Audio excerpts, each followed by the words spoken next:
Good morning, everyone, and welcome. Zenzander here with a channel update. Instead of just doing a standard vlog, I feel I would play a game. I'd play Sacred, considering that Sacred falls in the same category as what I'm about ready to talk about.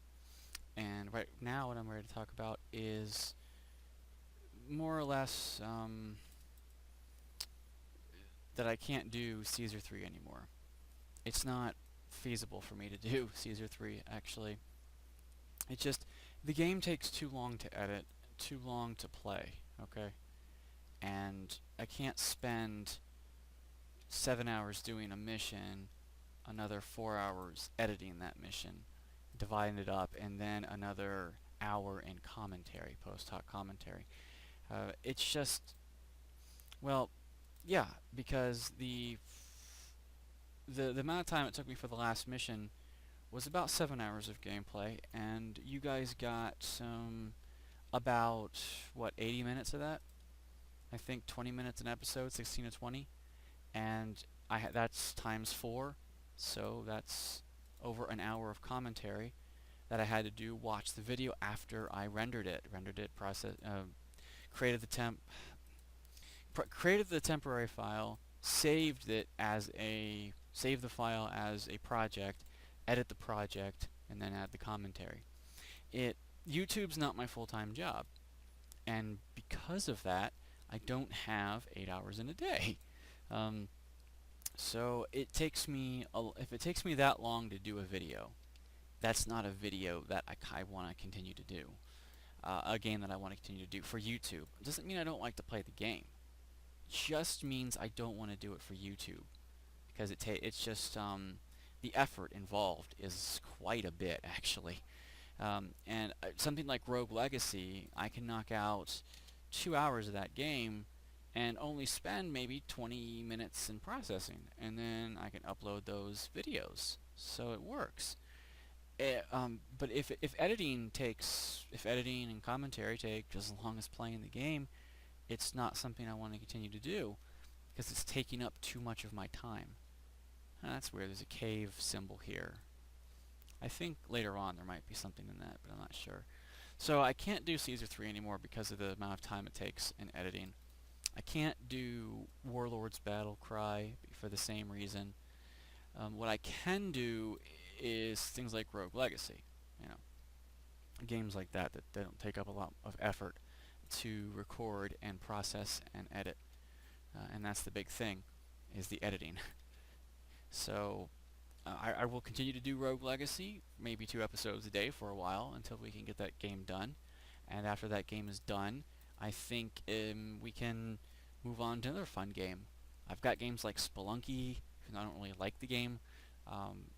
There are other things in that category, and I have a big GOG library that I'm considering.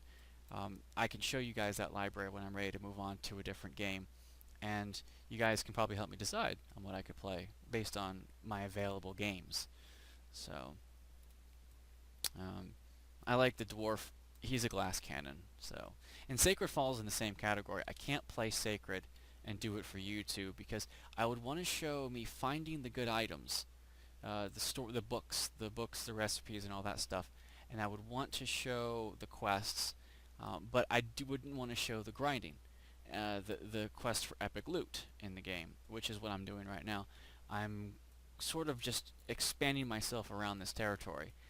For no other reason than the fact that I can build up some levels here, and I'm dead. No! But that's okay, because death harbors zero consequence in this game, just about. I haven't yet found what death does negative to you. It starts you at a checkpoint, at a spawn point, and you can just go back to where you were. The penalty is in walking back. So, death is a minor inconvenience in this game, if anything. Which is fine. That's the way it should be. I have a game called Loki, which was a bit of a disappointment because it's a game that this special ability I'm doing actually takes away 58% of my defense in exchange for a plus 55 item get ratio, which I'm imagining it's a 55% chance I'm going to get a drop. That's a good one. So anyway, that's what I'm doing. I'm sacrificing my defense in order to hopefully get loot. Um, it's one of his specials called Greed. It doesn't change your attack power. It just changes your get rate, which is fantastic because I'm trying to get different items. And the only items I'm really interested in now are maybe another double-handed maul here. I have a one, and I have a shield and sword which does comparably the same damage, and it swings a bit faster. The difference is that its max damage is half as powerful. I don't get the benefit of a shield with a two-handed weapon, but at the same time, it really does play in the role of the glass cannon. Because look at that, 386 is just awesome. But overall, the shield and mace combo is probably a good one as well. It depends because with the double-handed weapon, you're out one item. You're out an item for enchantments, and shields can have augment slots as well. So you're actually gimping yourself, which is why I don't think Sacred balanced two-handed weapons very well. Because over a sword and a shield, or a weapon and a shield, so I use the word sword generically, over a sword and a shield, why would you want to pick a two-handed weapon? Yeah, I'm using one now, because thematically I'm becoming a glass cannon, but and right now I'm definitely a glass cannon with such lower defense that I want to smack and maul these guys as quick as possible.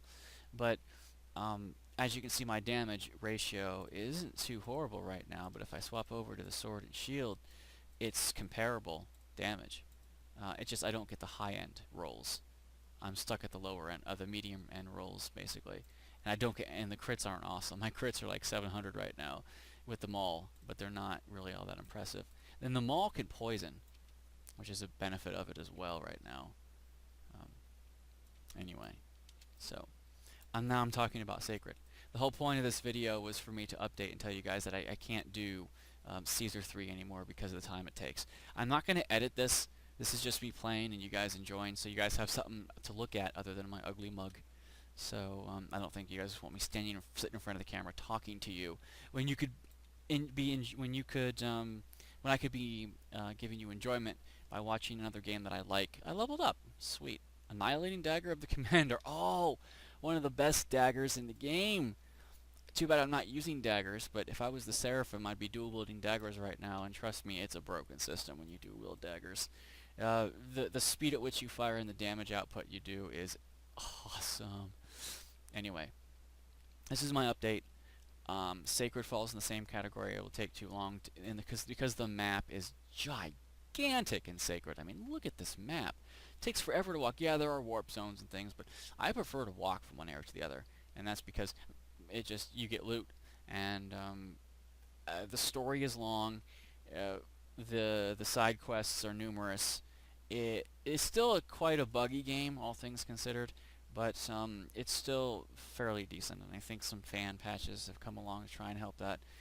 And yes, there's a Sacred 2. I don't have 2. I just have Underworld. 2 is not available on GOG right now. Anyway, so thanks for listening to my little channel update.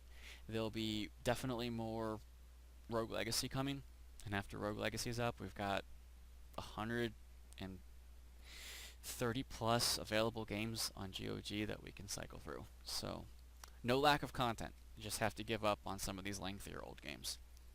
See you guys later.